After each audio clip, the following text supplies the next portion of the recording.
நேயர்களுக்கு வணக்கம். இது பக்தி பாட்காஸ்ட் வித் பாண்டே சார்.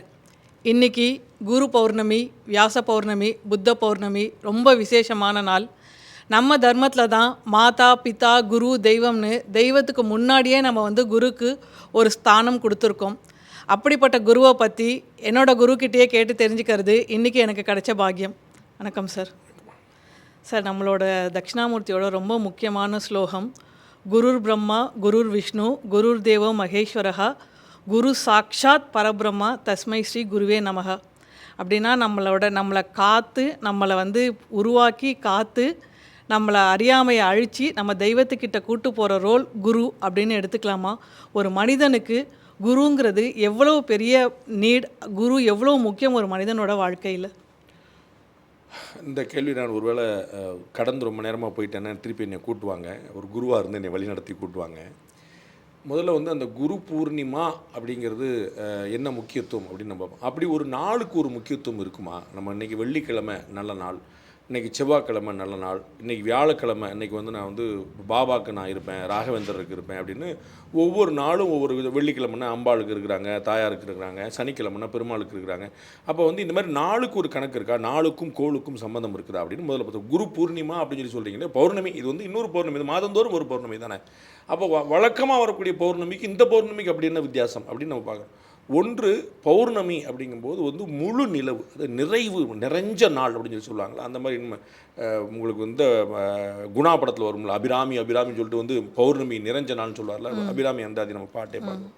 அந்த பௌர்ணமி அப்படிங்கிறது ஒரு முழு நிலவு. அது நீங்கள் அந்த பௌர்ணமிக்கும் அமாவாசைக்கும் என்ன முக்கியத்துவம் இருக்குதுங்கிறத நீங்கள் இயற்கையின் மூலமாக தெரிஞ்சுக்கலாம். அது ஏதோ ஆன்மீக நம்பிக்கையின் மூலமாக அப்படின்னு சொல்லிட்டு ஒரு மூட நம்பிக்கை திணிக்கிற விஷயமா இல்லாமல் நம்ம நார்மலாகவே இயற்கையாக உலகத்தில் பார்த்தாலே தெரியும். அன்றைக்கான கடல் அலைகள் எப்படி இருக்கும் நீங்கள் பார்த்தா தெரியும். அமாவாசைக்கு எப்படி இருக்கும், பௌர்ணமிக்கு எப்படி இருக்கும். நம்மளை அப்படியே விட்டுருங்க. சைக்ரியாட்டிஸ்ட் அப்படின்னு சொல்லக்கூடிய உளவியல் நிபுணர்கள்ட்ட நீங்கள் கேளுங்க.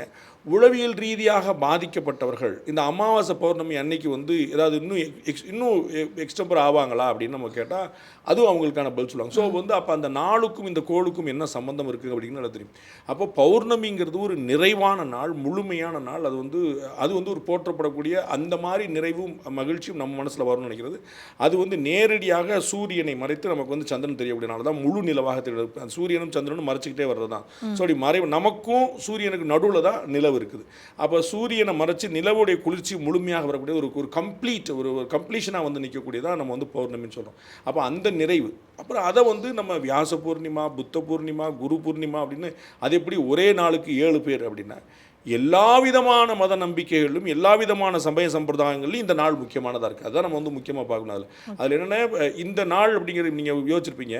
மாதங்களில் நான் மார்கழி அப்படின்னு, மாஷானாம் மிருகசீரிஷாம் அப்படின்னு இஃப் ஐம் நாட் ராங் அதான் சொல்லுவார், கண்ணன் சொல்லுவார். அப்போ மார்கழி மாதத்துக்கு என்ன விசேஷம் அப்படின்னா, அது மார்கழி எப்போ வரும் அப்படின்னு வச்சா இங்கிலீஷ் மாதத்தில் தான் நமக்குலாம் புரியும். அப்போ நம்ம ஆடி மாதத்து மன்னிக்கணும், டிசம்பர் மாதத்தில் ஒரு மார்கழிங்கிறது டிசம்பர் மாதத்தில் யோசிச்சு பாருங்கள். இந்த டிசம்பரில் தான் என்னுடைய மாதம்னு கடவுள் சொல்கிறார் மார்கழியை. இந்த டிசம்பர் 25 தான் நம்ம ஜீசஸை நம்ம கொண்டாடுறோம்.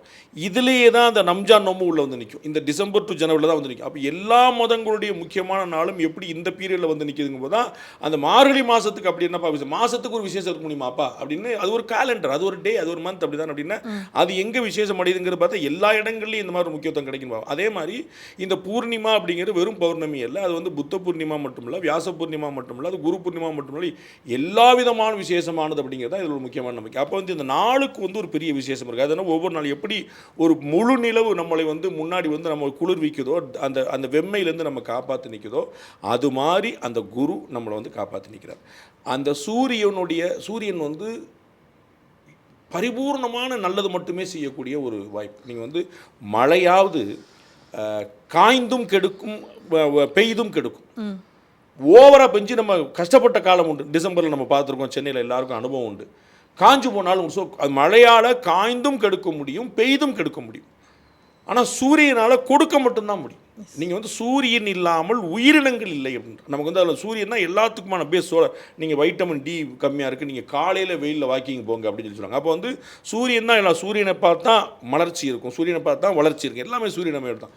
ஆனால் அந்த சூரியனுடைய தகிப்பு வெம்மை வந்து நேரடியாக உங்களால் ரிசீவ் பண்ண முடியாது. அப்போ தான் இந்த நிலவு வந்து ஒரு ஃபில்டர் பண்ணி கொடுக்குது. அங்கே தான் இந்த குருநாதர் வர்றார். அப்போ கடவுளை நான் பார்க்கணும் அப்படின்னா கடவுளை பார்க்க சக்தி எனக்கு கிடையாது, திறமை எனக்கு கிடையாது, பாக்கியம் எனக்கு கிடையாது, புண்ணியம் எனக்கு கிடையாது, முடியாது. அது ஒருவேளை அவர் வந்துட்டார், நான் என்ன வந்து நிற்கிறது, அவர் வந்துட்டாருன்னா என்னால் ஹேண்டில் பண்ண முடியாது.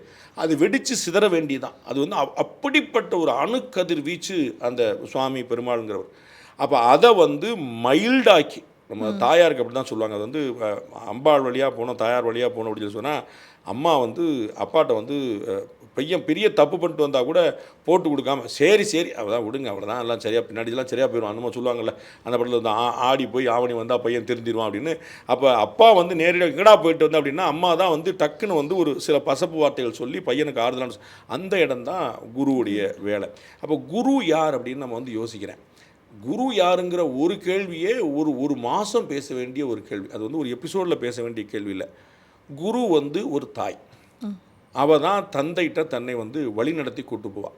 அவள்கிட்ட வந்து பாசம் தவிர வேறு இருக்காது. அப்பாவாவது நீங்கள் 2 கோவப்பட்டுருவார், 2 சண்டைக்கு வந்துடுவார், 2 விஷயங்கள் பண்ணுவார், பாசமும் கூட்டுவாரும் இல்லை.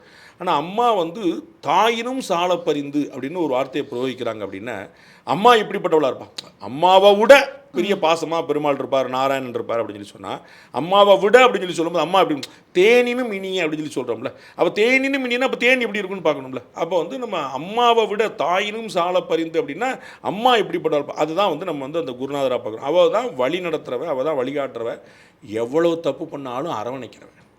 நீங்கள் வந்து தந்தைமார்கள் வந்து நீதி பேசிடுவாங்க, நியாயம் பேசுவாங்க, அதெல்லாம் ஒத்துக்கிட முடியாது. How dare you can do this என்பா. அம்மா வந்து அதெல்லாம் இல்லை, குழந்தைங்க, அவனுக்கு நீங்கள் தடிமாடு மாதிரி வளர்ந்துருப்பீங்க. அது வந்து எல்லா வயசு எல்லா அனுபவம் இருக்கும். அது எல்லாத்தையும் மீறியும் அம்மாவுக்கு வந்து எப்பயுமே அம்மா தான். நீங்கள் வந்து பாதி வீட்டை அந்த மாமியார் மருமக சண்டை வர்றது இந்த இடத்துல தான். அம்மாவுக்கு வந்து அவன் குழந்தை தான். ஆத்துக்காரி நினைப்பா போய் ஏன் அவன் எருமை மாடுங்க, அவன் எவ்வளோ சேட்டை பண்ணிட்டுறான், நீங்கள் என்ன அவனை ஏதோ குழந்தை, அவனுக்கு ஒன்றும் தெரியாது, அவனுக்கு ஒன்றும் தெரியாது. ஏன்னா அவளுக்கு என்னைக்கு இந்த சைஸுக்கு அவனை பார்த்துருப்பா இல்லையா. அவன் அங்கேருந்து இன்னைக்கு வரைக்கும் அவன் வந்து 6 அடி வளர்ந்துட்டா கூட அவனுக்கு வந்து அதே தான். அதில் வந்து நரேந்திர மோடியுடைய இதில் நீங்கள் பார்த்துருப்பீங்க. அவள் அம்மா வந்து எப்படி வந்து இது வெறும் பாசத்தை ஒல்லியாக கெச்சலான தேகமாக உடம்புல எந்த கரியும் இல்லாமல் வெறும் எலும்பும் தோலும் மட்டுமே இருக்கக்கூடிய ஒரு தாயாக இருந்தாலும் உடம்பு நிறைய மனசு நிறைய அன்பு இருக்கக்கூடிய ஒரு தாய். அப்போ வந்து அவளுடைய ஒரு ஆசீர்வாதம், ஒரு தொடுகை, ஒரு ஸ்பரிசம் வந்து அப்படியே நமக்கு வந்து எல்லா விதமான புண்ணியத்தையும் கொடுத்துருது. அந்த இடம்தான், அந்த தாய் தான் குருநாதர். குருநாதர் அப்படின்னா ஆசிரியர் அப்படின்னு சொல்லலாம். நமக்கு தெரியாத விஷயங்களை சொல்லித்தரக்கூடியவர். ஆசிரியர் தான் ஆச்சாரியர், ஆச்சாரியர் தான் ஆசிரியர். ஆசிரியர் ரெண்டும் என்ன அப்படின்னா ஒரு ஆச்சாரம் அப்படிங்கிற ஒரு விஷயத்தை ஆச்சாரம்னா தள்ளி நில்லு அப்படிங்கிறது இல்லை. ஆச்சாரம்னா ஒரு புரோட்டோகால் அப்படின்னு அர்த்தம். விகிதாச்சாரம் அப்படின்னு சொல்கிறோம். அப்போ அது என்ன விகிதாச்சாரம்னா விகிதம் தனியாக தள்ளி நிற்க சொல்லுதா? விகிதம் எப்படிப்பட்டதாக இருக்கணும் அப்படின்னா விகிதாச்சாரம் பார்க்கும்போது அப்படிங்கிற அந்த ஆச்சாரம் அப்படிங்கிறது ஒரு புரோட்டோகால், ஒரு வழிமுறை, அது வாழும் முறை. அது வழிமுறைங்கிறது வந்து குளிக்கிறதா, பல் தேய்க்கிறதா, பூஜை பண்ணுறதாங்கிறது மட்டும் இல்லை, வாழும் முறை, லைஃப் ப்ரோக்ராம். அந்த ஆச்சார முறையை சொல்லித்தரக்கூடியவர் ஆச்சாரியர். அந்த ஆச்சாரியர் தான் ஆசிரியர். அப்போ நமக்கு என்ன அப்படின்னா, ஒரு குறள் படிக்கிறீங்க, ரொம்ப எளிமையான குறள் எல்லாருக்குமே தெரிஞ்சிருக்கும். கற்க கசடர கற்பவை கற்றபின் நிற்க அதற்கு தக. நம்ம கரெக்டாக அந்த 7 வார்த்தை எழுதிட்டீங்கன்னா 2 மார்க், அப்பாடா, அவ்வளோதான் நமக்கு தெரியும். ஆனால் ஒரு ஆசிரியரால் தான், ஒரு ஆச்சாரியரால் தான், ஒரு குருநாதரால் தான் இந்த 7 வார்த்தைக்கு பின்னாடி இருக்கக்கூடிய 7000 அர்த்தங்களை சொல்ல முடியும். நமக்கு அவை வெறும் வார்த்தைகளே. 7 அப்பா, இந்த 7 தப்புலாம்னு சொல்லிட்டா 2 மார்க், நமக்கு அவ்வளோதான் புத்தி, அவ்வளோதான் வேலை செய்யும். அதற்கு பின்னாடி இருக்கக்கூடிய தாத்பரியங்கள், தத்துவங்களை வந்து இந்த ஆசிரியர் என்று அழைக்கப்படக்கூடிய குருநாதரால் தான் சொல்ல முடியும். அவர் தான் கற்க கசடர அடிப்பார். முதல் வார்த்தை கற்க, படிக்கணும்டா ஃபஸ்ட்டு. அப்போ படிக்கணும். அது இந்த 7 வார்த்தைக்கும் 7000 அர்த்தம் சொல்லலாம், தனித்தனியாக டைவர்ட் பண்ணிட்டே போகும். அப்போ கற்க அப்படின்னா முதல்ல படிக்கணும்டா. அப்படின்னா என்னடா படிக்கணும்? எல்லாத்தையும் படிக்கணும்டா, எவ்வளோ முடியுமோ படிக்கணும்டா. படிக்கிறதுக்கு கல்வி கரையில் கற்பவர் நாள்சில மெல்ல நினைக்கின் பிணிபல அப்படின்னு படிக்கிறதுக்கு ஒரு கரையே கிடையாது, அளவே கிடையாது. நான் படிச்சுக்கிட்டே போக வேண்டியதான். அப்போ கற்க ஃபஸ்ட்டு பாயிண்ட். 2வது, சரி எப்படி சார் படிக்கணும்? ஓகே, படிக்கணும், எல்லாம் படிக்கணும். எப்படி சார் படிக்கணும்? கசடு அற அப்படின்ற எல்லாத்தையும் தூக்கி படிச்சுட்டு இருக்கக்கூடாது. அப்போ தேவையில்லாததை நீக்கி முழுமையாக ஆழமாக நுனிப்புள் மேஞ்சும் கிடையாது. நீங்கள் வந்து நான் படிச்சிட்டேன் சார் அப்படின்னு வந்து எந்திரன் படத்தில் வந்து சர்ன்னு அப்படி ஒரு கிளான்ஸை போட்டு போகிற மாதிரி விஷயம் இல்லை. அதை உள்வாங்கி முழுமையாக உணர்ந்து புரிந்து அப்போ கசடுற முதல்ல வந்து கழிவுகளை நீக்கி தேவையில்லாத படிக்காமல் தேவையானதை படித்து அதற்கப்புறம் தேவையானதை முழுமையாக படித்து கற்க கசடற. எதை சார் படிக்கணும்? கற்பவை அப்படின்ற எதை படிக்கணுமோ அதை படிக்கணும். நீங்கள் எல்லாத்தையும் கற்பனை. நீங்கள் வந்து புஸ்தகங்கள் எல்லாம் வந்து நம்ம 1000 புஸ்தகங்கள் இருக்குது, எல்லா புஸ்தகங்களும் பொழுதுபோக்குற புஸ்தகங்கள் இருக்குது, டைம் கில்லர் இருக்குது, வெறும் நாவல் இருக்குது, எந்த மெசேஜும் இல்லாத மொராலிட்டியும் இல்லாத ஒரு புஸ்தகங்கள் இருக்குது. அதை படித்து என்னடா செய்ய போகிற? அதை படித்தா டைம் கில்லிங், எனர்ஜி கில்லிங், அறிவே கில்லிங். அங்கே அவ்வளோதான். அப்போ என்ன சொன்னால் கற்க கசடற கற்பவைன்றான். எதை படிக்கணுமோ அதை படிக்கணுன்றான். எதை படிக்கணும் எப்படி தெரியும்? பேக் டு த பெவிலியன், திரும்ப நீ வா. உங்களுக்கு அது குருநாதர் தான் சொல்ல இருக்கிறேன். ஸோ கற்க கசடற கற்பவை, அப்புறம் முடிஞ்சாச்சு கற்றபின். அப்போ என்ன கற்பவை கற்றாதான் கற்றபின்னு வரும். நீங்கள் கண்டதை கற்றிங்கன்னா நான் அதே மாதிரி ஃபாலோ பண்ணுறேன்னு சொல்லிடுவீங்களே, நம்ம பார்க்குறோம் இன்றைக்கி. இது வந்து ஏன் இந்த கற்பவைங்கிற வார்த்தை முக்கியமாகுது? இன்றைக்கி வந்து யூடியூப் சேனல்கள்லேருந்து சோஷியல் மீடியாவிலேருந்து இன்ஸ்டாகிராம்லேருந்து 1008 விஷயங்கள் வருது. அது எவ்வளோ பேடாக இன்ஃப்ளூயன்ஸ் பண்ணுதுங்கிற பார்க்கும். இப்போ இந்த போராட்டங்கள் நீங்கள் பார்த்துருப்பீங்க, சமீபமாக நடந்த நீட்டுக்கு எதிரான போராட்டங்கள். அதில் யாருக்காவது உண்மை தெரியுமா? யாருக்காவது டீட்டெயிலாக பேசுவாங்களா? யாராவது டிபேட் பண்ணுவாங்களா? யாராவது ஃபேக்ட் எடுத்துப்பாங்க? அதெல்லாம் கிடையாது. இந்த பாரத் மாதா கி ஜெய் இந்த குரூப் இந்த பக்கம் வந்து இல்லை நரேந்திர மோடி முர்தாபாத் ஆளால் கிளம்புறாங்களே இதில் 2 பேருக்கும் அது பற்றிய பார்வை இருக்குதா? அதில் அப்போ தான் கற்பவை அப்படின்றான். 1008 விஷயங்கள் பாப்பப் ஆகிட்டே இருக்கும். அது சோஷியல் மீடியாவில் மட்டும் இல்லை, சொசைட்டிலேயே. அப்போ பாப்பப் ஆகிற 1008 விஷயங்கள்லேருந்து உங்களை எப்படி விலக்கி நின்று நீங்கள் போகணும்னு பார்க்கணும். நம்ம பக்கத்தில் இந்த பக்கம் டாஸ்மாக் கடை இருக்குது, இந்த பக்கம் வந்து கோயில் இருக்குது. 2ல் எங்கே என்ட்ரி கொடுங்க நீங்கள் தானே முடியும். 2 கதவும் திறந்துருக்கு. அப்போ எந்த பக்கம் என்ட்ரி நம்ம அப்போ தான் கற்பவைன்றான். நீங்கள் எதை படிக்கணுமோ அதை படிக்கணும். அப்படின்னா தான் கற்றபின் நிற்க அதற்கு தகன் வரும். நீங்கள் கண்டதை கட்டிங்கன்னா நான் சார் அதை தான் படித்தேன். நீங்கள் பார்த்துருப்பீங்க, யூடியூப் பார்த்துட்டு நான் வந்து பாம் தயாரிக்க கற்றுக்கிட்டேன்னு வரீங்க. அப்போ நீங்கள் சோஷியல் மீடியாவிலையும் இந்த சொசைட்டிலையும் உங்களுக்கு எல்லாமே கிடைக்கும். அப்போ நீங்கள் அதை பார்த்துட்டு போயிட்டீங்கன்னா நீங்கள் தவறான வழி நடந்துவீங்க. அப்போ கற்பவை அப்படின்னு உத்தரவாதமானால் தான் நிற்க அதற்கு தக அப்படின்னு. கற்றபின் நிற்க அதற்கு தகணும். அப்போ இந்த விஷயங்களை ஒரு குறளுக்கு பின்னாடி 7 வார்த்தைக்கு பின்னாடி நான் இன்னும் பெருசாக ரொம்ப எலாபரேட்டாக சொல்ல முடியும். அவ்வளோ பெரிய விஷயங்கள் இருக்குதுன்னு ஒரு ஆசிரியரால் தான் சொல்ல முடியும். அப்போ ஒரு குருநாதர் தாயாக நிற்கிறார், ஒரு குருநாதர் ஆசிரியராக நிற்கிறார், ஒரு குருநாதர் வழிகாட்டியாக நிற்கிறார். எப்படி? நமக்கு வந்து ஒரு ரூட் வந்து தெரிஞ்ச பாதை. உங்களுக்கு உங்கள் வீடு வந்து நல்லா தெரியும், கண்ணை மூடினா கூட தெரியும். அந்த அந்த அந்த ரூட்டில் வந்து வெளிச்சம் இருந்தால் நீங்கள் தைரியமாக சுலபமாக வேகமாக வண்டி விட்டு போயிடுவீங்க. அதே ரூட்டு கரண்ட் ஆயிடுச்சுன்னா ஆஃப் ஆயிடுச்சுன்னு நின்றுவீங்க. உங்கள் வீட்டுக்குள்ளேயே நீங்கள் பார்த்து உங்களுக்கு நல்லா புழங்கின இடம், நீங்கள் வந்து பிறந்து உங்கள் 40-50 வயசில் நீங்கள் அங்கேயே இருக்கிற இடம், அந்த வீட்டில் உள்ள ஒவ்வொரு இன்ச்சும் உங்களுக்கு தெரியும். நீங்கள் பார்த்து அடுக்கி வச்ச பொருள். ஆனால் கரண்ட் இல்லைன்னா நீங்கள் தொலாவுவீங்க. அப்படி பயந்து அங்கே எதுவுமே இருக்காது, எதுவுமே வச்சிருக்க முடியாது. ஆனால் அந்த பயம் வந்துடும். அந்த இருட்டை போக்கக்கூடிய வெளிச்சம் தான் அந்த குருநாதர். உங்களுக்கு பழகின இடமாவே தெரியும். நீங்கள் எனக்கு தெரியாதா? I know. என்ன பெரிய சாமி, நான் டேரெக்டாக போய் சாமியை கும்பிட்றேன். அதுதான் சில பேர் சொல்லுவாங்க, எனக்கும் சுவாமிக்கும் நடுவில் எந்த கனெக்ஷனும் வேண்டாம், நாங்கள் 2 பேருமே அந்த கனெக்ஷனை ஏற்படுத்தி. பாக்கியவான்கள் நம்ம அதில் குறை சொல்கிறதுக்கு என்ன இருக்குது? அவங்களுக்கு அப்படிப்பட்ட ஒரு பாக்கியம் கிடச்சிருக்கு, நமக்கு கிடைக்கல. அப்போ நான் சொன்னேன், உன் கையில் நேரடியாக பெருமாளுடைய ஆசீர்வாதம் இருக்குது, யூ ஆர் பிளஸ்ட். எனக்கு இல்லை. அப்போ நான் அதை பற்றி எனக்கு இல்லைங்கிறவனை பற்றி தான் நான் பேசிகிட்டு இருக்கிறேன். எனக்கு இல்லை, உங்களுக்கு இல்லை, நமக்கு என்ன செய்யலாம்னு சொல்லி நம்ம யோசிக்கிறோம். அவருக்கு இருக்குது, அவரே கடவுள், அவரே குருநாதர், பரம சந்தோஷம். நமக்கு அதில் ஒன்றும் ப்ராப்ளம் இல்லை. நம்ம அவங்கள தூசிக்கிறல, அது முட்டாள்தனம் சொல்லலை, எனக்கு என்ன லாபம் கிடைக்கும், அது பிரச்சனை. நாம் வந்து எங்கே இல்லைன்னு நினைக்கிறோம். நமக்கு சிம்பிளான விஷயம் பாருங்கள், நாம் கட்டுன வீடு, நாம் பழகின இடம், கரண்ட் இல்லாமல் போனால் அது வந்து பதட்டத்தை கொடுக்குது, அவ்வளோதான். அப்போ உங்களுக்கு தோன்றும் இது தெரிந்த இடம், புரிந்த விஷயம்னு. ஆனால் அது இல்லை அப்படிங்கிறதுக்கு தான் இந்த உதாரணம். அப்போ தெரிந்த இடமாக இருந்தாலும் புரியாத விஷயமாக சில விஷயம் இருக்கும் அப்படின்னா அங்கே வழிகாட்டுறது, அங்கே இந்த லைட்டை போடுற வேலை தான் நம்ம வந்து அந்த குருநாதர் பார்க்குறோம். அவர் எப்படி வழிகாட்டியாக இருக்கிறார்? உங்களுக்கு நல்லா தெரிஞ்ச ரூட்டுக்கு நீங்கள் போயிடுவீங்க. ஆனால் வெளியூருக்கு நீங்கள் போகிறீங்க. இன்றைக்கி நீங்கள் வந்து ஜிபிஎஸ் வச்சுருக்கிறீங்க மொபைலில். அது வந்து சத்குரு ஜக்கிவாசு ரொம்ப அழகாக சொல்கிறார். நீங்கள் வந்து குளோபல் பொசிஷனிங் சிஸ்டம்னு சொல்கிறீங்க, நான் குருநாதர் பொசிஷனிங் சிஸ்டம்னு சொல்கிறேன் அப்படின்றார். நம்ம இன்றைக்கி வந்து இந்த ஜிபிஎஸ் இருக்குது. அப்போ ஜிபிஎஸ் நம்பி நீங்கள் கரெக்டாக போயிடுறீங்க. அந்த ஜிபிஎஸும் தப்பாக ஒர்க் பண்ணலாம், மறந்துடக்கூடாது. பல பேர் வந்து மேம்பாலத்து வழியாக கீழே விழுந்தவன், முட்டுச்சந்தில் முட்டினவன்லாம் இருக்கிறான். அதனால் வந்து அது GPS also May misguide you. அதை நம்ம வந்து புரிஞ்சுக்கிறதுக்கு மட்டும்தான். அப்போ நமக்கு என்னதுன்னா, நமக்கு வழி தெரியாத இடத்துல ஜிபிஎஸ்ங்கிற ஒரு டெக்னாலஜி நீங்கள் அடாப்ட் பண்ணிக்கிறீங்க. அதற்கு முன்னாடி என்ன பண்ணீங்க? வண்டியை ஓரமாண்டி பாட்டு சார் இந்த பக்கம் எப்படி போகிறது, அண்ணா நகர் 3வது எப்படி போகிறது, கேகே நகர் எப்படி போகிறது, ஜேஜே நகர் எப்படி போகிறதுன்னு நீங்கள் கேட்டுட்ருப்பீங்க. அப்படி வழிகேட்டு போவீங்க. அந்த வழிகாட்டிகள் எல்லாம் உங்களுடைய குருநாதர். எந்த பாதை உங்களுக்கு தெரியவில்லையோ அந்த பாதையை அறிந்தவர்களிடம் வழி கேட்பது, இவ்வளோதான். அப்போ அப்போ அடுத்த பாயிண்ட் ஒன்று வழிகாட்டி. நமக்கு தெரியாத இடம் தெரியாத பாதை அவர் வந்து பார்த்து சொல்கிறார். அடுத்த யார் வந்து வழிகாட்டி, யார் குருநாதர்? முன்னோர்கள் அத்தனை பேருமே நம்முடைய குருமார்கள். எப்படி? நமக்கு அனுபவத்தில் வயதில் எல்லாத்துலேயும் மூத்தவர்களாக, படிப்பில் ஞானத்தில் மூத்தவர்களாக இருக்கிறாங்க. அப்போ எனக்கு தெரியாத ஒரு விஷயம் இருக்கும்போது அதற்கு முன்னாடி தெரிந்தவர்கள்ட்ட வந்து நிற்கிறேன். இப்போ நீங்கள் வந்து படக்குன்னு ஆரம்பத்தில் ஒரு வார்த்தை என்னுடைய குருநாதர்கிட்ட நான் கேட்குறேன் அப்படின்னு. உங்களுக்கு என்ன, நான் எப்படி குருநாதர் ஆக முடியும்? உங்களுக்கு எனக்கு எத்தனை ஜென்ம பந்தம், எத்தனை வருஷம், ஒன்றுமே கிடையாது. ஹார்ட்லி மேட்டர் ஆஃப் 2 இயர்ஸ் இருக்கும். அப்போ நீங்கள் அதற்கு இடையில் வந்து நீங்கள் ஒரு வந்து படிக்க வர்றீங்க, நீங்கள் வந்து ஜேர்னலிசம் படிக்கிறீங்க, ஓகே. அப்படி நிறைய விஷயம் நமக்கு தெரியாத இருக்கே அவர் சொல்லித்தராரு நீங்கள் நினைக்கிறீங்க. எனக்கு தெரியாத 1000 விஷயங்கள் உங்களுக்கு தெரியும். நீங்கள் அமெரிக்காவிலே குடியிருந்தீங்க, வாழ்ந்தீங்க. நான் அந்த பக்கம் எட்டி பார்த்து கூட எனக்கு தெரியாது, கிழக்கு அமெரிக்காந்து.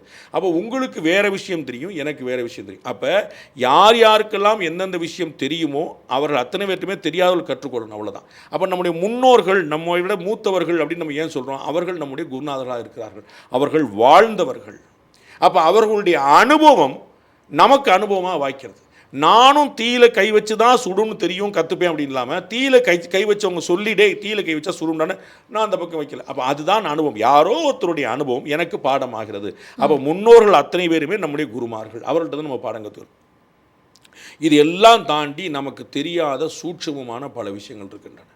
நமக்கு வந்து நீங்கள் பேய் இருக்குதா, பிசாசு இருக்குதா, பூதம் இருக்குதா, சூன்யம் வைக்க முடியுமா, ஆளை மயக்க முடியுமா, ஹிப்னடைஸ் பண்ண முடியுமா, யாரோ வந்து வெத்தலையை போட்டு கருப்பாக போட்டு வச்சுட்டாங்க, அது என்னது? இதை மாதிரிலாம் ஒரு பெரிய பஞ்சாயத்தில் நமக்கு புரியாத விஷயங்கள் அமானுஷ்யம்னு சொல்கிறோம். அது ஒன்றும் இல்லை, மானுஷ்யம். மனிதனுடைய சக்திக்கு மீறினது அமானுஷ்யம், அவ்வளோதான், வேற ஒன்றும் இல்லை. அது வந்து அமானுஷ்யம்னா மனிதர்களுடைய சக்திக்கு மீறின விஷயம், அவ்வளோதான். ஸோ மனிதனுடைய சக்திக்கு விஷயம் மனுஷம், அது வந்து அமானுஷ்யம் சொல்கிறோம். அவ்வளோ ஹியூமனுக்கு மேலே இருக்கிறது, அவ்வளோதான், வேற ஒன்றும் இல்லை. அப்போ அந்த அமானுஷ்யமாக 1008 விஷயங்கள் இருக்குது. அப்போ நமக்கு வந்து அது எப்படி புரிய வைக்க முடியும்? அப்போ அந்த அமானுஷ்யமான சூட்சும சக்திகளை புரிந்து கொள்ளக்கூடியதுக்கு வேற ஒன்று வேறு. அது வந்து ரொம்ப ஆச்சரியமான ஒரு பெரிய பாடம், நமக்கெல்லாம் சுலபமாக புரியாது. அதை ஒரு பார்வையின் மூலமாக ஒரு குருநாதரால் கொடுத்துட முடியும், ஒரு டச்சு மூலமாக ஒரு குருநாதரால் கொடுத்துட முடியும். இது எப்படி சாத்தியம்? இதில் ரொம்ப ஓவராக இல்லையா? நம்ம சயின்டிஃபிக்காக யோசிக்கணும்ல. அப்போ நம்ம வந்து எதையுமே நம்ம வந்து ஃபிலாசபிக்கலாக சொன்னால் புரிந்து கொள்ளக்கூடிய உலகமாக இன்றைக்கி இல்லை. சயின்டிஃபிக்காகவே நம்ம சொல்லுவோம். ஒரு பையன் ஒரு பொண்ணை பார்த்தானோடனே உடம்புல இருந்து ஒரு டக்குன்னு எனக்கு வந்து உடம்புல பட்டாம்பூச்சி ஏறுது, பல்ப் அடிக்குது, லைட் எரியுது, இளையராஜா மியூசிக்லாம் வருது. எப்படி வந்து ஒரு பார்வை வந்து எப்படி உங்களுக்கு அப்படி ஒரு வீழ்ச்சி கொடுக்க முடியும்? அது உங்களுடைய காதலன் பார்க்கும்போது காதலாக வந்து நிற்கிறது, உங்களுடைய குருநாதர் பார்க்கும்போது அது தீட்சையாக வந்து நிற்கிறது, அவ்வளோதான். அப்போ அந்த பார்வையில் அந்த விஷயத்தை கடத்த முடியும். ஒரு தொடுகை, நம்ம வந்து இன்னொரு விஷயம், பார்வைங்கிறது ஒரு கரண்ட். பார்வை வந்து மின்னல், அது வந்து ஒரு கரண்ட். அந்த கரண்ட்டை வந்து எப்படி நீங்கள் பாஸ் பண்ண முடியும்? அடுத்த உதாரணம் சொன்னால் உங்களுக்கு புரியும். பாடியில் இருக்கக்கூடிய நரம்புகள் அத்தனையுமே மின் கடத்திகள். உடம்பும் நரம்பும் மின் கடத்தி. எப்படி? ஒரு மின்சாரம் பாயுது, அந்த வயரில் ஒரு எலக்ட்ரிக் லீக்கேஜ் இருக்குது, கை வச்சோம்னா என்ன ஆகும்? நம்ம உடம்புல அந்த மின்சாரம் பாயும். ஒரு கட்டை வச்சா பாயுமா? பாயாது. அப்போ கட்டை மின் கடத்தி அல்ல, உடம்பும் நரம்பும் மின் கடத்தி. நம்ம உடம்புல மின்சாரம் இறங்கும். சரி, ஒருத்தன் கை வச்சுட்டான் மின்சாரத்தில், அவன் உடம்புல மின்சாரம் பாஞ்சிருச்சு, இன்னொருத்தன் அவனை பிடிச்சி இழுக்கிறான், அவன் என்ன ஆவான்? அப்போ இந்த மின்சாரத்தை உள்வாங்கி இன்னொருத்தனுக்கு மின்சாரத்தை கடத்தக்கூடிய வல்லமையும் இது இருக்கு. அப்போ உடம்பும் நரம்பும் மின் கடத்தி. இந்த வலிப்பு அப்படின்னு ஒன்று வருது, பார்த்துருக்கீங்களா, கேள்விப்பட்டிருப்பீங்களா? அதில் உடம்பு முழுக்க வந்து ஷாக் அடித்த மாதிரியே ஃபீல் ஆகும். ஏன்? இந்த மின்சாரம் தடைப்படுகிறது, இன்டரப்ட் ஆகுது. பாடிக்குள்ளே ஒரு மின்சாரம் ஓடிக்கிட்டே இருக்கும். நம்ம எர்த் அடிக்குதுன்னு சொல்லுவோம் பார்த்தீங்களா, தொட்டை எர்த் அடிக்குது. அது எப்படி அடிக்கும்? இந்த ஷாக்கு, இந்த எர்த்து, இது எப்படி உள்ள பாடிக்குள்ளே போகும்? அப்போ பாடிக்குள்ளே ஆல்ரெடி கரண்ட் இஸ் பாசிங், ஒரு கரண்ட் ஓடிக்கிட்டே இருக்குது, அது ஒன்று ஃபுல்லாக ஓடி, அதுதான் பம்பிங் பண்ணுது. ரத்த அழுத்தம் வருதா, ஒரு பிளட்டை வந்து ப்ரெஷர் பண்ணுதா, இதயம் ஓடுதா, எப்படி ஓடும்? அதுக்கு ஒரு மோட்டர் வேணும்ல, ஒரு இன்ஜின் வேணும்ல. What is it? How it work? அப்போ இது உடம்பு முழுக்க நீங்கள் ரத்த அழுத்தத்துலேருந்து, இதயத்துலேருந்து, நுரையீரலேருந்து, கல்லீரலேருந்து, எல்லாத்தையும், சுவாச குழாயிலேருந்து எல்லாத்தையுமே ஆப்ரேட் பண்ணுறதுக்கு ஒரு பவர் ஜெனரேஷன் வேணும். ஒரு எனர்ஜி வேணும். அப்போ ஆல்ரெடி இந்த energy is there, the power is there. அதை தான் நம்மளால் மின்சாரமாக பார்க்க. ஆனால் அது ரொம்ப மைல்டாக இருக்குது. நீங்கள் பார்த்துருப்பீங்க, ஒரு டிரான்ஸ்ஃபார்மரில் கை வச்சா காப்பாற்றுறதுக்கு வழி இல்லை. ஒரு சுவிட்சில் கை வச்சா அடிபட்டால் காப்பாற்றலாம். ஒரு ரேடியோவில் கை வச்சிங்கன்னா அப்படி கை எடுத்தோட சரியாக போய் நம்ம கீழே விட மாட்டோம். அப்போ என்ன, அந்த மின்சாரத்தின் அளவுகள் வேரி ஆகிட்டே, அது எத்தனை வாட் அப்படிங்கிறதுல மாறிடுது. உங்களுக்கு புரியுங்களா? அப்போ அந்த மின்சாரம், அப்போ குருநாதர் வந்து ஒரு கரண்ட்டு போல் ஒரு மின்சாரத்தை பாய்ச்ச முடியுமானா ஒரு தொடுகையில் பாய்ச்ச முடியும். அப்போ எப்படிப்பா அவர்கிட்ட பாய்ச்ச முடியும்னா இதுதான் கணக்கு. உங்களுக்கு புரியல? அப்போ நான் தொடுகை மூலமாக பாஸ் பண்ண முடியுங்கிறத சொல்லிட்டேன்னா, அப்போ தொடாமலை எப்படி பாஸ் பண்ண? நயனம்னு வேறு முதல்ல சொன்னீங்க. ஓகே, வைஃபைங்கிறது என்னது, ப்ளூடூத்துங்கிறது என்னது? 2 இன்ஸ்ட்ருமெண்ட் இருக்குது, 2க்குமான எந்த டைரக்ட் கனெக்டிவிட்டியும் கிடையாது. But by the frequency you connect. டைரெக்டாக ஒரு செல்ஃபோனும் ஒரு ஆடியோ ஸ்பீக்கரும் தொட வேண்டியதில்லை. ஆனால் ப்ளூடூத் இதில் ஆன் பண்ணிட்டு ப்ளூடூத் இதை ஆன் பண்ணிட்டு ரெண்டையும் ஒரு ஃப்ரீக்வன்சி ஆக்கிட்டீங்கன்னா ஆட்டோமேட்டிக்காக இதில் இருக்கக்கூடிய ஆடியோ வீடியோ இந்த பக்கம் வந்து நிற்கும். How you are connecting with remote. டிவியில் அது பேரே தானே, ரிமோட் தானே. ஸோ ரிமோட்லேருந்து கண்ட்ரோல் பண்ணுறது தானே. இங்கே ஆன் பண்ணால் அங்கே டிவி எப்படி ஆன் ஆகுது? அப்போ 2க்குமான கனெக்டிவிட்டி என்ன, 2க்குமான ஃப்ரீக்வன்சி சேம் ஆயிடும். அப்போ ஒரு குரு தன்னுடைய பார்வையின் மூலமாகவே தீட்சையை கொடுத்துட முடியும். ஒரு குரு தன்னுடைய தொடுகையின் மூலமாக காட்டிட முடியும். அப்படிப்பட்ட சர்வ வல்லமை படைத்தவர்கள் குருவார்கள். அவர்கள் வந்து ஆசிரியர்கள், வழிகாட்டிகள், முன்னோர்கள், மூத்தவர்கள், தாய், எல்லாம் எல்லாம் எல்லாம். அதனால தான் நீங்கள் சொன்ன முதல் ஸ்லோகம், குரு தான் பிரம்மா, குரு தான் விஷ்ணு, குரு தான் மகாதேவன், குரு தான் எல்லாமே. எல்லாமே குரு அப்படின்னு தான் இதுதான். எல்லா வகையிலும் உங்களுக்கு அதில் இன்னொரு விஷயம் நீங்கள் புரிஞ்சுக்கிறோம். குரு பிரம்மா, குரு விஷ்ணு, குருதேவோ மகேஸ்வரஹ, குரு சாக்ஷாத் பரபிரம்மா அப்படின்னா அதிலே நீங்கள் புரிஞ்சுக்கணும் இந்த 2 வேற வேறன்னு. உங்களுக்கு புரியுங்களா? தேன் மாதிரி மாம்பழம் இனிக்கும் அப்படின்னா தேன் ஒன்று தனியாக ஒன்று இருக்குது, மாம்பழம் தனியாக ஒன்று இருக்குது. மாம்பழத்தோட டேஸ்ட் ரிலேட்டட் டு தேன் அப்படின்னு புரிஞ்சுக்கணும். அது 2 வேற வேறன்னு புரிஞ்சுக்கணும்.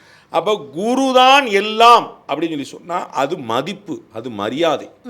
ஆனால் குருவை தாண்டி ஒன்று இருக்குன்னு தெரிஞ்சுக்கணும், குரு வழிகாட்டின்னு தெரிஞ்சுக்கணும். இப்படி தான் ஒரு வழிகாட்டி என்று தெரிந்து கொண்டவர் ஜீசஸ். தான் ஒரு வழிகாட்டி என்று தெரிந்து கொண்டவர் நபி ஸல்லல்லாஹு அலைஹி வஸல்லம்.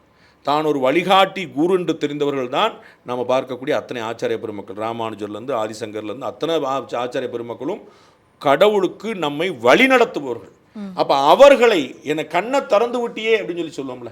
நீங்கள் பார்ப்பீங்க, ஒரு மரணப்படுக்கைக்கு போயிட்டு வந்து அன்கான்சியஸாக இருந்து ஹார்ட் சர்ஜரி பண்ணி ஓப்பன் ஹார்ட் பண்ணி பிரெயின் டியூமரை எடுத்து விட்டு இது மாதிரி உடம்பை பிளந்து அவ்வளோ பெரிய விஷயங்கள் பண்ணாலும் வாளால் அறுத்து சுடினும் மருத்துவன்பால் மாளா காதல் கொண்ட நோயாளன் போல அப்படின்னு சொல்கிற போல் விட்டு கோத்த அம்மானை பற்றி பாடக்கூடிய பாட்டு போல் ஒரு ஆப்ரேஷன் பண்ணி எந்திரிச்சு வந்த உடனே நம்ம வந்து சாமி என்னை கடவுள் மாதிரி காப்பாற்றுனீங்க சார்னு டாக்டராக சொல்கிறோம்.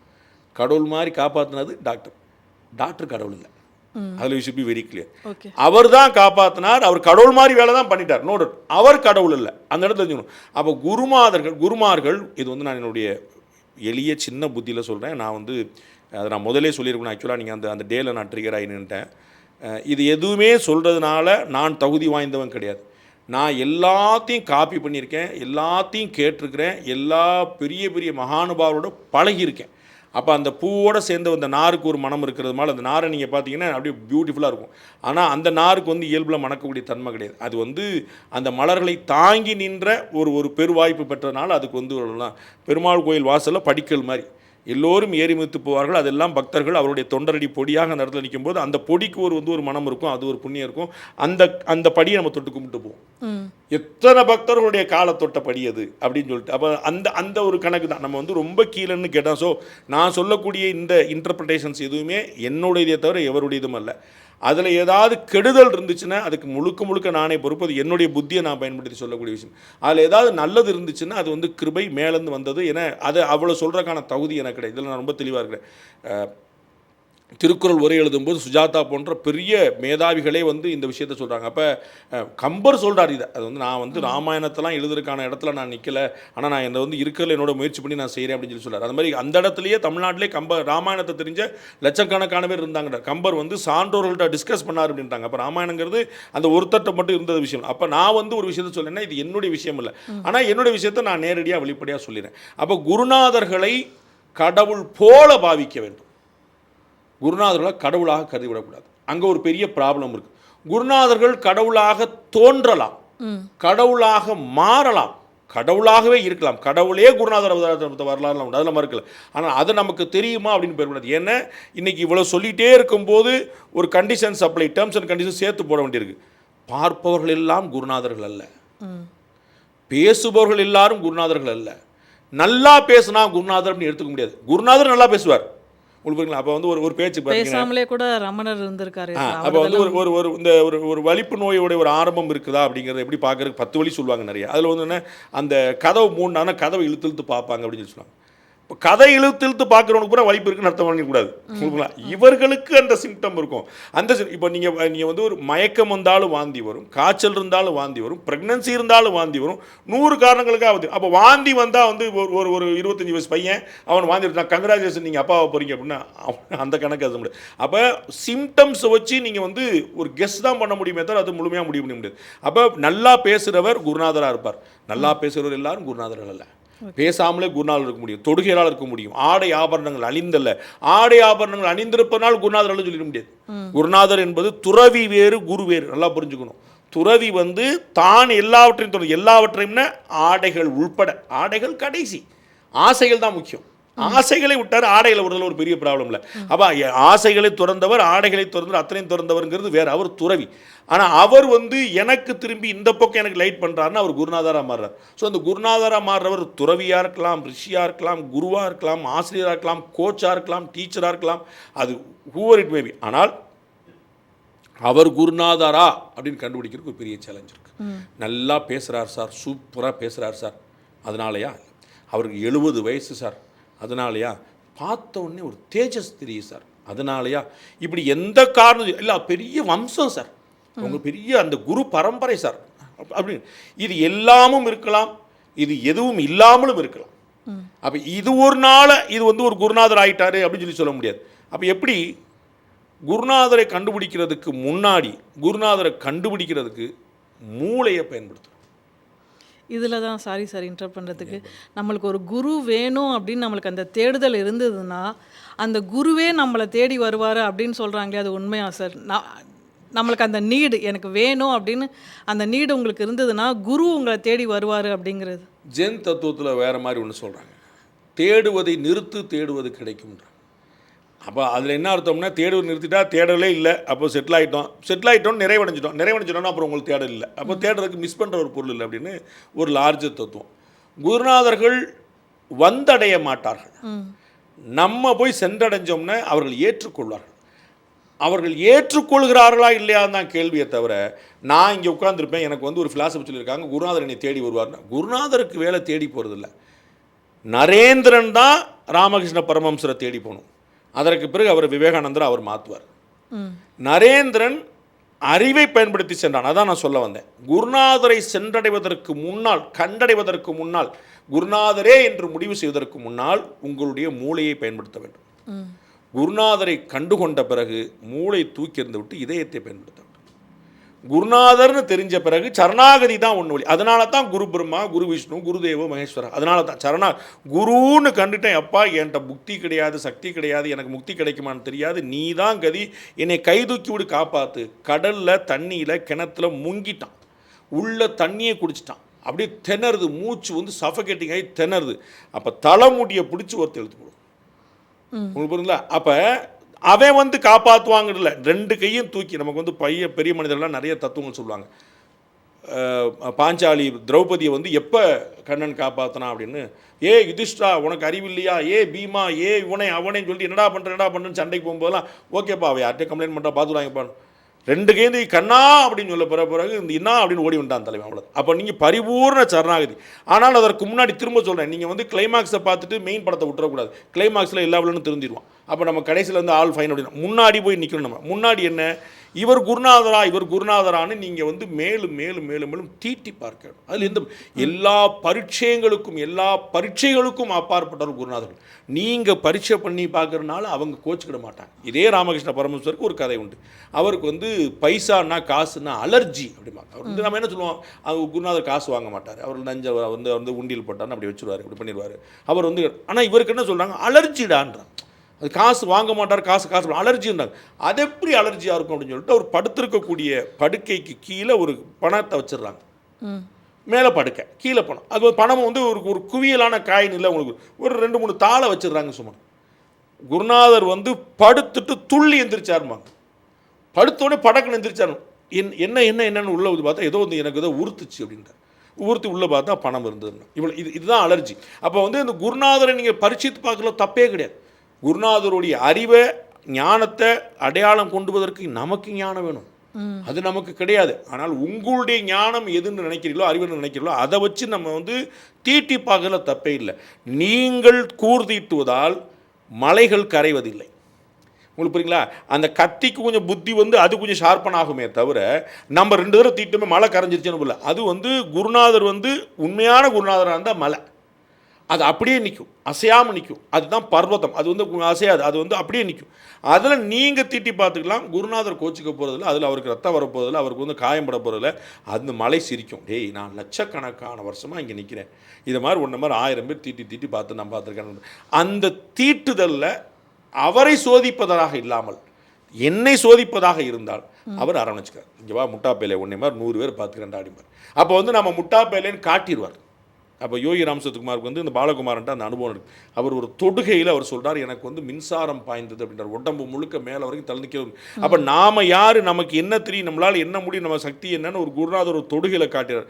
காட்டின பிறகு நம்மையும் அவரையும் காட்டின பிறகு அங்கு கேள்விகள் இல்லை, அங்கே சரணாகதி மட்டும்தான். அப்போ குருநாதர் உங்களை தேடி வரமாட்டார், குருநாதர் உங்களை தேடி எடுத்துக்கொள்வார். அதே பரமஹம்சரிடம் 1000 பேர் அவரை சோதித்து, அவரை பரிசோதித்து, அவரை சண்டைக்கு போய் மல்லுக்கு போய் கேள்வி கேட்டு எல்லாமே போயிடணும், இன்க்ளூடிங் விவேகானந்தர். யார்கிட்ட அந்த ஞானம் இருக்குதோ, யார்கிட்ட அந்த தாகம் இருக்குதோ, யாருக்கு அந்த தேவை இருக்குதோ அவரை அவர் ஏற்றுக்கொள்கிறார்.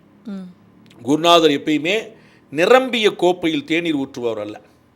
அவர் காலி கோப்பையில் தேநீர் ஊற்றினா தான் கோப்பை நிறையும். அப்போ நான் ஏற்கனவே அப்புறம் சாமியை சொல்லுங்கள் என்ன ஓடிக்கிட்டு இருக்கு அப்படின்னா, ஒன்றும் இல்லை சாமி அப்படிமா. அப்போ நீங்கள் குருநாதர் இமயமலையில் இருப்பாரா, தமிழ்நாட்டில் இருப்பாரா, ஆந்திராவில் இருப்பாரா, கர்நாடகாவில் இருப்பாரா, அவர் நாமம் போட்டிருப்பாரா, பட்டை போட்டிருப்பாரா, சட்டை போட்டிருப்பாரா, எந்த கேள்விக்கும் பதில். அந்த காம்ப்ளிகேஷன் தான் அதில் உள்ள திரு. இவர் தான் குருநாதர் என்று ஒருத்தரை அறுதிட்டு சொல்ல முடியாது. இவர் தான் குருநாதர் என்பதற்கு ஒரு வரையறை கிடையாது. அந்த குருநாதர் யோகி ராமசரத்குமாரை போல தன்னை ஒரு பிச்சைக்காரர் என்று சொல்லிக் கொள்ளலாம். ஜக்கி வாசுதேவ் போல சர்வ அலங்கார பூசிதையாக இருந்து கொள்ளலாம். முரளிதர குருஜி போல, ஸ்ரீ ரவிசங்கர்ஜி போல ட்ரெடிஷனலாக கன்வென்ஷனலாக இருக்கலாம். இப்படி இருப்பார்னே சொல்ல முடியாது. அவரை அறுதியிட்டு கண்டுகொள்வது நம்முடைய திறமையில் இருக்குது.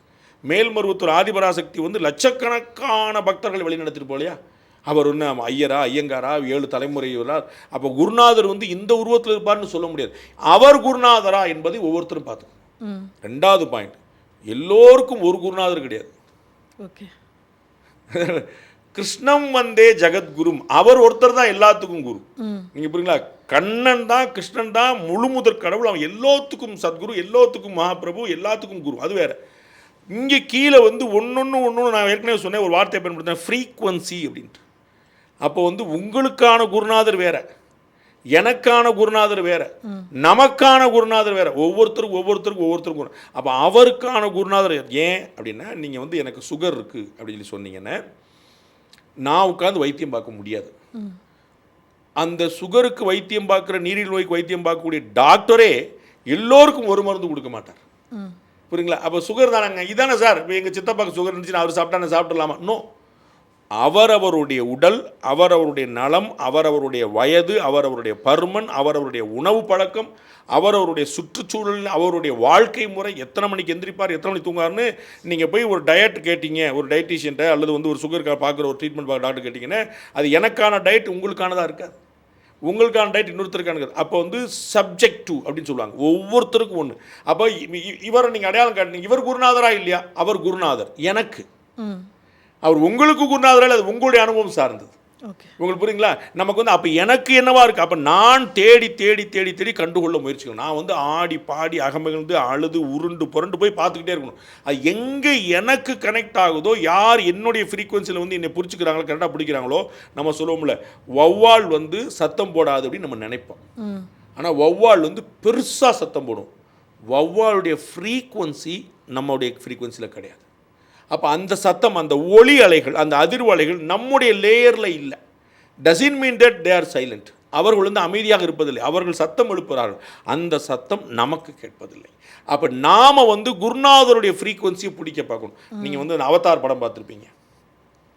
அந்த அவதார் படத்தில் வந்து அந்த அங்கே இருக்கக்கூடிய அந்த ஆதி பழங்குடி மக்கள் வந்து அதற்கான பறவைகள் போல் விலங்குகள் போல் ரெண்டு மிக்ஸ் ஆகிருக்கக்கூடிய சில ஜந்துக்களோடு வந்து கனெக்ட் ஆவாங்க. ஸோ அந்த பறவைகள் வந்து ஓடும் பறக்கும் எல்லாமே செய்யும். அப்போ அதற்கு முன்னாடி தங்களுடைய ஜடையோடு சேர்த்து, தன்னுடைய முடியோடு சேர்த்து அந்த அந்த பறவையை வந்து கனெக்ட் பண்ணுவாங்க. அப்போ அது வந்து கரண்ட் மாதிரி இந்த 5-10 வருடம் அப்படி சேர்ற மாதிரி அது கனெக்ட் ஆகும். அப்போ வந்து அவங்க சொல்லுவாங்க, உனக்கு இந்த பறவை ஒத்து வருதா அப்படிங்கிறத கனெக்ட் பண்ண முடியுமாங்க. அதுபோல் நாம் அந்த குருநாதரோடைய அந்த பவர் சார்ஜிங் நடந்து அந்த குருநாதர் நம்முடைய ஃப்ரீக்வன்சியை ஏற்றுக்கொள்ளக்கூடியவராக இருந்தார் என்றால் அதுதான் அவர் தான் நம்முடைய குருநாதர். எல்லாருக்கும் எல்லா இடத்துலையும் சில இடத்துல போய் நிற்க முடியாது. நம்ம வந்து அவர்கள் நம்ம ஏற்க மாட்டாங்க, உனக்கான ஆள் நான் இல்லை. மகா பெரியவர், அவரோட ஒரு பெரிய குருநாதர் தேவையில்லை. அவர் வந்து ஒரு 1-2 வித்வான்கள் வந்து நிறைய கேள்விகள்லாம் கேட்கும்போது, இதை நீ போய் ரமணரை பார்த்து போய் கேளு அப்படின்னு சொல்லி சொல்கிறார். அவர் பதில் சொல்ல முடியாத ஒன்றையா ரமணர் சொல்லிடுவார். அவர் என்ன விரும்புகிறார், மகாபெரியவர் நினைக்கிறார், இதற்கான பதில் நான் சொன்னால் இவனுக்கு புரியாது, ஏன்னா நான் ஒரு கன்வென்ஷனல் குரு. அப்போ ஆமா இவர் வந்து அப்படி தான் சொல்லுவார் அப்படின்னு ஒரு முன்முடிவு இருக்கலாம். ஆனால் எந்த கன்வென்ஷனும் இல்லாமல் வந்து ரமணர் இருக்கிறார். அப்போ அவர் வந்து இந்த ரமணரும் மகாபெரியவரும் ஒரே விஷயத்தை தான் பேசுகிறார். ஆனால் யார் பேசுனா கேட்பாங்க. நம்ம வீட்டில் நம்ம பார்த்துருப்போம்ல, இவன் வந்து எங்கள் பேச்சே கேட்க மாட்டான் சார், அவங்க மாமா வந்தால் தான் சார் சரிப்படும் கேட்டுப்போம். அப்போ இதற்கென்று ஒரு தக்கார் தகவலர், அப்போ இதற்குன்னு தக்கார் ஒருத்தர் இருக்கார், இவர் செய்வார் அப்படின்ட்டு. அப்போ உங்களுக்கான குருநாதர் யார் என்று நீங்கள் தேடிக்கொண்டே இருக்க வேண்டும். அவர் உங்களை ஏற்றுக்கொள்வார். ரிசீவிங் வந்து அவர் தான் பாஸ். அதனால் அவர் தான் உங்களை சிஷ்யராக ஏற்றுக்க முடியும். நான் வந்து அவருடைய சிஷ்யன் நீங்கள் சொல்ல முடியாது. இவன் என்னுடைய சிஷ்யன் அவன். அதனால தான் குரு தன்னுடைய சிஷ்யனை தேடிக்கொள்வார்னு சொல்கிறாங்க. அவர் தேடி போவாருங்கிறது இல்லை, அவர் உங்களை ஏற்றுக்கொண்டால் he has to accept. Boss தானே வேலை கொடுப்பாரு, நான் வந்து அங்கே வேலை பார்க்குறேன் கிடையாது, அவர் தான் வேலை கொடுத்தார். அப்போ பாஸ் தான் என்னை ஏற்றுக்கொண்டார், அவர் தான் கருணைக்கடலாக என்னை ஏற்றுக்கொண்டார் போது குருநாதர் தான் சிஷ்யர் யார் என்று சொல்லணும். ஓகே. எந்த தேசத்துலேயும் இல்லாமல் நம்ம பாரத தேசத்தில் மட்டும் இவ்வளவு குருமார்கள் தோன்றினதுக்கான காரணம், இன்னும் தோன்றிக்கிட்டே இருக்காங்க. அதுக்கான காரணம் நம்மளுக்கு இன்னும் நிறைய ஞானம் தேவை அப்படிங்கிறதுனால, இல்லை நம்மக்கிட்ட தான் அந்த ஞான தேடல் இருக்குங்கிறதுனாலையா சார்? இந்த மண் இது வந்து தர்ம பூமி, கர்ம பூமி. இங்கே விளைவதெல்லாம் பொன். இங்கே பொன் மட்டும்தான், பொன் விளையும் பூமின்னு சொல்லுவாங்கள்ல, இங்கே பொன் மட்டும்தான் விளையும் இந்த பூமியில். நீங்கள் பார்த்துருப்பீங்க, மொரிஷியஸ்னு ஒரு நாடு, அங்கே ரொம்ப நாடு முழுக்க ஃபேமஸ் வந்து கரும்பு. நாடு முழுக்க கரும்பு தான் கிடைக்கும். அங்கே நீங்கள் இன்னொரு விஷயம் அங்கே தேடி கிடைக்கிறதுக்கு இல்லை, அங்கே வந்து உணவுக்கு எல்லா தேவைகளும் இருக்குது, எல்லாம் பண்ணிவிடுவாங்க. ஆனால் அங்கே மொரிஷியஸில் என்னங்க விளையும் அப்படின்னா கரும்பு. இந்தியாவில் என்னங்க விளையும் அப்படின்னா, இந்தியாவில் என்ன விளையாதுன்னு கேளுங்க. இங்கே நிலக்கரி விளையும், புரியுங்களா? இங்கே வந்து நெல் விளையும், நிலக்கரி விளையும், பொன் விளையும், எல்லாமே கரும்பு விளையும், எலுமிச்சம்பழம் விளையும், பருத்தி விளையும். இங்கே விளையாத பொருளே கிடையாது. இங்கே வந்து சீசனல்னு ஒன்று கிடையாது. இந்தியா அவ்வளோ பெரிய பரந்த தேசம். இங்கே வந்து எல்லா நேரமும் எல்லாமே ஒரு தன்னிறைவு அடைந்த பூமி. பொருளளவில் மட்டும் இல்லை, மனதளவில், அருள் அளவில். அதை முக்கியமாக பார்க்கணும். அப்போ இங்கே தான் இந்த மாதிரி ஒரு நிறைவடைந்த பூமியில் தான் ஒரு சும்மா சேட்டைக்கு ஜாலியாக சொன்னால், அந்த டெல்டா தஞ்சாவூர் பகுதி இருக்குல்ல, அந்த பகுதி மக்களுக்கு குசும்பு ஜாஸ்திம்பாங்க. இது வந்து டெல்டா குசும்பு, தஞ்சாவூர் குசும்பு அடிப்பாங்க. ஏன் அப்படின்னா 3 போகம் விளைகிற பூமி. அங்கே வந்து 3 சாகுபடி பண்ணுவாங்க. தாளடி, குருவை, சம்பா 3மே பண்ணுவாங்க. அப்படி 3 வேளையும் அது முப்போகம் அங்கே பண்ணிவிட்டு அப்புறம் என்ன ஓடுது, இன்னும் விஜய் தான் முதலமைச்சராக இருக்காரா, என்னப்பா நீங்கள் அந்த அந்த அந்த குஷியில் வந்து செய்யக்கூடிய விஷயம். அப்போ எந்த ஒரு இடத்துல பசி இல்லையோ, எந்த ஒரு இடத்துல பொருளாதார தேவை இல்லையோ, எந்த ஒரு இடத்துல மனநிறைவு இருக்குதோ, அங்கே தான் இறைவனை தேடும். நீங்கள் பசியோடு இருந்தால் நிலவு கூட உங்களுக்கு சப்பாத்தியாக தான் தெரியும். நீங்கள் நிறைவோடு இருந்தால் தான் நிலவு கூட காதலாக தெரியும். அதே நிலவைத்தான் நீயும் பார்க்கிறாயா? எப்போ கேட்பான் ஒருத்தன்? அவனுக்கு அடிவயிறில் பசி இருந்துச்சுன்னா அவன் கேட்க மாட்டான். அவனுக்கு மன நிறைவு இருக்குது. அப்போ நிலவை பார்த்தால் இரவு தெரியும், இரவை பார்த்தால் கவிதை தெரியும், கவிதையை பார்த்தா அவன் ஒய்ஃப் தெரியாது. அப்போ மனநிறைவு. அப்போ இந்தியா வந்து மனநிறைவு கொண்ட பூமி. அது ஆச்சரியம் பாருங்கள், உலகத்தில் எங்கேயும் இல்லாத ஆச்சரியம். ஏழையோரும் பசியோரும் கூட மனநிறைவோடு இருப்பாங்க. இங்கே கஞ்சிக்கு வழியும்லார், அது காரணம் இன்னதென்ற அறிவும்லார் அப்படிம்பாங்க. நம்ம மக்கள்கிட்ட போயிட்டு என்னங்க நீங்கள் இன்னும் இப்படி உட்காந்துருக்கீங்க அப்படின்னு, ஏதோ பல ஜென்மத்தில் பூர்வ ஜென்மத்தில் நான் பண்ண பாவம், நான் என்ன செய்வேன். அவர்கள் யாருமே வந்து ஸ்டாலின் எனக்கு செய்யலை, விஜய் என்னை ஏமாற்றிட்டாரு, எடப்பாடி என்னை கைவிட்டாருன்னு சொல்ல மாட்டாங்க. இந்த எம்எல்ஏ என்னை பார்க்கல அது சொல்ல மாட்டாங்க. அதெல்லாம் கற்றறிந்தவர் தான் பேசிகிட்டு இருப்பாங்க. நீங்கள் காமன் மேன், சாதாரண மனிதன், ஏழை, விவசாயி, கிராமத்தான், குடியானவன், காமன் மேன்ட்ட போயிட்டு அவன் போய் கடவுள்கிட்ட போய் சாமி உனக்கு வந்து கண்ணு தெரியலையா, நான் அவளை பாடுபடுறேன், என்னை பார்க்க மாட்டேன்னு கேட்பானே தவிர எம்எல்ஏ என்னை காப்பாற்ற மாட்டேங்களான்னு கேட்க மாட்டான். அவனுக்கு வந்து அவன் வந்து சொல்ல தெரியாத ஒரு தத்துவ ஞானி. அவனுக்கு தத்துவம் தெரியும், அதை சொல்ல தெரியாது.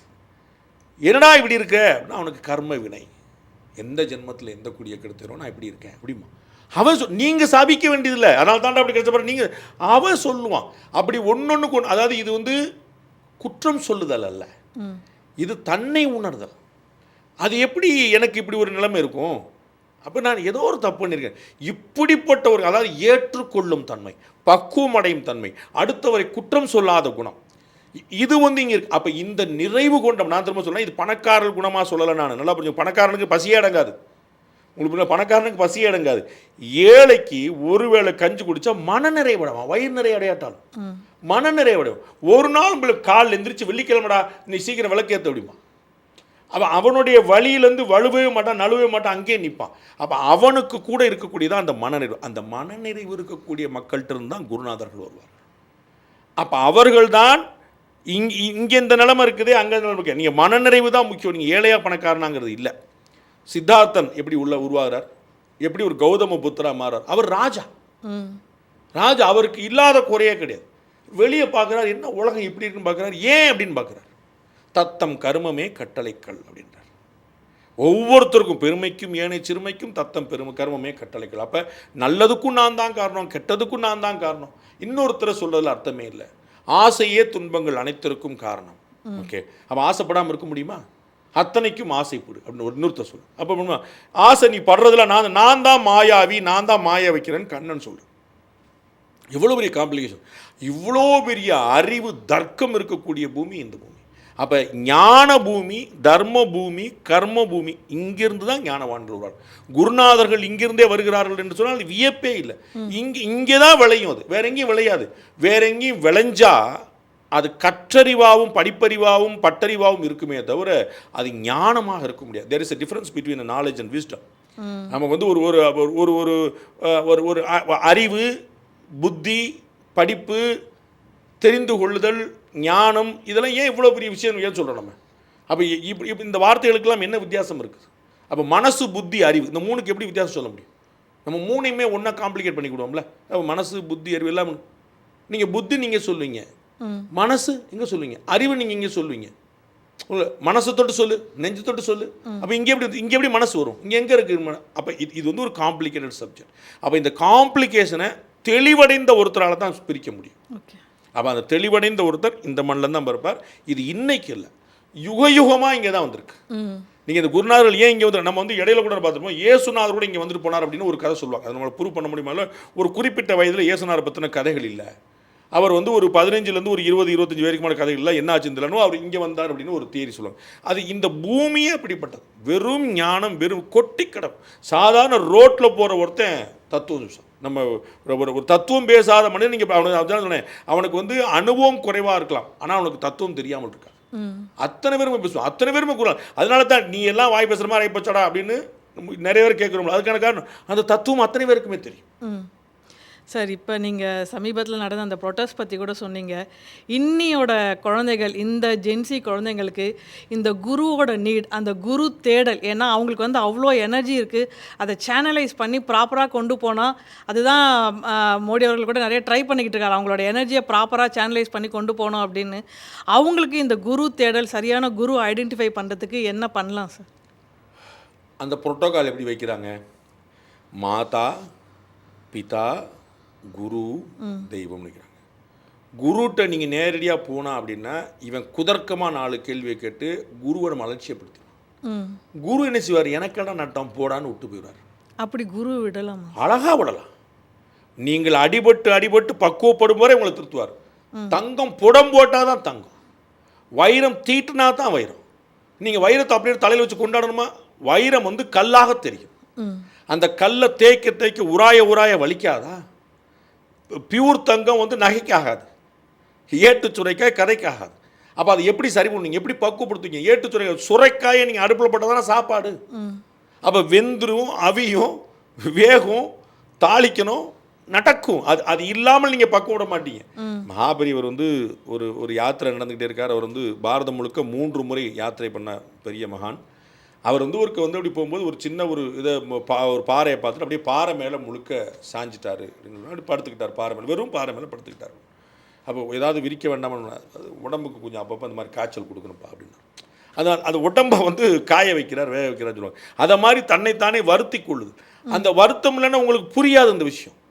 நம்ம நல்லா யோசிச்சு பாருங்க, கஷ்டத்தில் இருக்கிறவன் தான் கடவுளை தேடுறான். ஓகே, சாமி உனக்கு கண்டது இல்லையா? 3 வேளை நல்லா தின்னு கொளுத்தவன் எவனாவது தேடுவானா? Water life அடிமா. அது நான் சம்பாதிச்சேன், ஏன் அறிவு எனக்கு கிடைச்சது அடிமா. உன்ன மாதிரியே அறிவு இருக்கக்கூடிய ஒரு 1000 பேர் அங்கே நிற்கிறானே, அவன் ஏன் வரலாம்னு யோசிக்க மாட்டான். உன்ன மாதிரியே கோடீஸ்வரர் இருக்கானே, ஏன் மக்கா இருக்கிறான்னு யோசிக்க மாட்டான். அப்போ இது நீ பெற்றதா அப்படிங்கிற கேள்வி உனக்கு வரவே வராது. அப்போ அது இந்த இதை வர வைக்கிறதுக்கு என்ன செய்யும்? அப்போ அம்மா தான் முதல்ல வழி நடத்தணும். நீங்கள் குருநாதர் யாருன்னு அடையாளம் கண்டு முதல்ல அம்மா படிக்கணும். அம்மா சொன்னாதான் அப்பாவே தெரியும். அப்போ அம்மா முதல்ல வழி நடத்தணும். அம்மா வந்து இன்றைக்கும் பாருங்கள், நான் ஏற்கனவே சொன்ன அம்மா போல ஒருத்தரை வழி நடத்திட முடியாது. அப்போ அவள் தான் கோயிலுக்கு கூப்பிட்டு போகிறான். இன்றைக்கி என்ன பெக்கிற பிள்ளைகளே ஒன்று. அப்புறம் ஒன்றே கண்ணேகன்னு வச்சிடுறேன். அம்மா அடித்தா அப்பா செல்லம், அப்பா அடித்தா அம்மா செல்லம், 2 பேரும் செல்லம் கொடுத்து குடிச்சிடாங்க. 5 புள்ள பார்த்தவன் 6 புள்ள பார்த்தவன் பைத்தியக்காரனா? நான் 5ஆவது புள்ள. எங்கள் 5ல் இவன் கெட்டு போனான், என்ன விட்டு போச்சு? அப்போ இளையராஜா 12ஆவது புள்ளன்னு சொல்லுவாங்க. யார் என்ன கெட்டு போனா? அது நீங்கள் கதையாக சொல்லிட்டு போகலாம், கதையாக சொல்லிட்டு போகலாம். ஆனால் அங்கே அந்த குடும்பமாக நிற்கும் போது உங்களுக்கு விட்டு கொடுத்தல் வீட்டுக்குள்ளேயே வருது. அந்த அடிதடி சண்டையிலே ஒரு தெளிவு வந்துடுது. ஐயோ 3ஆவது காரண்ட்டை போனால் அடி வெளுத்துருவாண்டா, அவன்கிட்ட கூட 2ஆவது காரண்ட்டை போய்க்கிடும். இப்படி உங்களுக்கு தெளிவு, அங்கேயே உங்களுக்கு பக்குவம் கிடைச்சிருது, அங்கேயே உங்களுக்கு தத்துவம் புரிஞ்சிருது. அப்போ முதல்ல வந்து அம்மா தான் வழி நடத்துவாள். அதற்கு பிறகு வெளி உலகத்துக்கு கொண்டு போய் சேர்க்கணும் தகப்பன். அவர் நல்ல பள்ளிக்கூடமாக பார்த்து முதல்ல போய் சேரும்.